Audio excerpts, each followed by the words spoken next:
It seems June is off the table. What about July here, given what Yellen said? I think it's possible. I think the big picture is the Fed is going to hike this year at least once.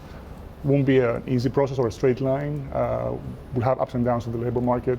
I think we're going to have better numbers in the near future. So I guess July is still on the cards for the Fed. So basically the conditions for that, we need a Brexit vote to remain and we need a better jobs number. That'd be great, yeah. It's interesting, Yellen's specialism is jobs. Yeah. And it comes through over and over again in the speech here. And one of her primary concerns is clearly job creation at this point. But the breakdown in the number itself was remarkable for the lack of participation.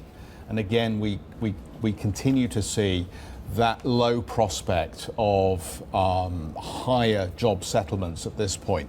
And I just wonder, Konstantinos, as we look at that story here, how excited can we be about a renaissance in emerging market assets if the world's largest economy isn't firing on that mighty V8, it's firing on a V6 or possibly a flat 6? I think it's a good news, bad news story. Sort of a slower Fed is good for the dollar in a sense it's going to be weaker, so good for emerging market assets.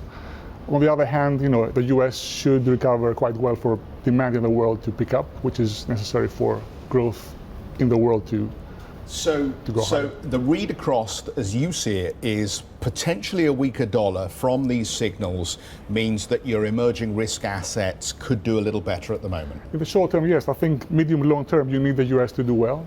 The gradual currency appreciation in the dollar, and that should be forthcoming, but the pace is always the big question here.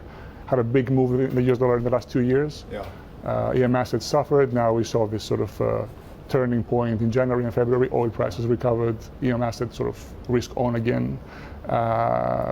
If the Fed stays dovish, this will continue, but you need, after this stage, strengthen the US economy to pull the world out of its sort of current weak demand.